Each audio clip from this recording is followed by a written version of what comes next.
ഈ വ്യക്തി ആ ജോലി ചെയ്ത സ്ത്രീക്ക് കൊടുത്തതായിട്ട് ഇവർക്ക് മനസ്സിലായി. കട്ടിലേന്നൊന്നും എഴുന്നേക്കാൻ വയ്യാത്ത ആ മനുഷ്യനും ഈ വേലക്കാരും തമ്മിൽ ഒരു അവിഹിത ബന്ധമുണ്ടെന്ന് വരെ ഈ മക്കൾ. നമസ്കാരം. വാർദ്ധക്യകാലത്ത് തന്നെ ശുശ്രൂഷിച്ച വീട്ടിൽ ജോലി ചെയ്ത സ്ത്രീക്ക് ഒരു വീട്ടിലെ വ്യക്തി കുറച്ച് പൈസ കൊടുത്തേക്കാൻ ഇരിക്കും. ഞാൻ പറഞ്ഞു കഴിഞ്ഞാൽ നമ്മുടെ നാട്ടിൽ നടന്നൊരു സംഭവമാണ്.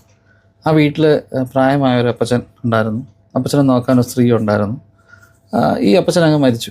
ഈ അപ്പച്ചൻ മരിച്ചു കഴിഞ്ഞപ്പോൾ അവരുടെ മക്കളൊക്കെ വന്നിട്ട് പെട്ടെന്ന് തന്നെ അവരങ്ങ് തിരിച്ചു പോവാണ്, ജോലി സ്ഥലത്തൊക്കെ പോവാണ്. പക്ഷെ പോകുന്നതിന് മുമ്പായിട്ട് ഈ വസ്തുവകകളും കാര്യങ്ങളൊക്കെ എന്ത് ചെയ്യണം എന്ന് അറിയാനായിട്ട്, അല്ലെങ്കിൽ വീതം വെക്കണം, അല്ലെങ്കിൽ വസ്തുവിനകത്തൊരു കാര്യത്തിലൊരു തീരുമാനം ഉണ്ടാക്കണം എന്നിട്ട് അവർ തന്നെ കുടുംബത്തിലെ ഒരു മുതിർന്നൊരു വ്യക്തിയെ വിളിച്ചു വരുത്തി സംസാരിക്കാനായിട്ട്. അപ്പോൾ മക്കൾ തമ്മിൽ അത്ര ചേർച്ചയൊന്നുമല്ല, എല്ലാവരും നല്ല കാശുള്ള ആൾക്കാരാണ്. അപ്പോൾ ആ വ്യക്തി വന്നപ്പെട്ട് പറഞ്ഞു, നിങ്ങളുടെ അപ്പൻ കൃത്യമായ വിൽപ്പത്രവും കാര്യങ്ങളൊക്കെ എഴുതി വെച്ചിട്ടുണ്ട്, അത് ബാങ്കിൽ ലോക്കലിലുണ്ട്. അപ്പോൾ ഇനിവേ നിങ്ങൾ അടുത്ത ദിവസം പോകുമ്പോൾ ബാങ്കിൽ പൈസയൊക്കെ നിങ്ങൾക്ക് എടുക്കാവുന്ന രീതിയിലൊക്കെ ആക്കി വെച്ചേക്കെന്ന് പറഞ്ഞു. അങ്ങനെ ഒരു ബാങ്കിൽ ചെന്നപ്പോൾ ഒരു നല്ലൊരു എമൗണ്ട്, അതായത് അത്യാവശ്യം മോശമില്ലാത്ത നല്ലൊരു എമൗണ്ട് ഈ വ്യക്തി ആ ജോലി ചെയ്ത സ്ത്രീക്ക് കൊടുത്തതായിട്ട് ഇവർക്ക് മനസ്സിലായി.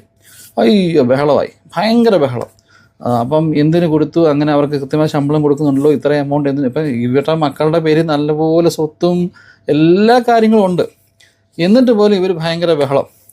അപ്പം അവസാനം ഈ കട്ടിലേന്നൊന്നും എഴുന്നേക്കാൻ വയ്യാത്ത ആ മനുഷ്യനും ഈ വേലക്കാരും തമ്മിൽ ഒരു അവിഹിത ബന്ധമുണ്ടെന്ന് വരെ ഈ മക്കളും മരുമക്കളും ചേർന്ന് പറഞ്ഞ് പിടിപ്പിച്ചു വീട്ടുകാർക്കിടയിൽ. കാരണം പൈസയാണല്ലോ വിഷയം.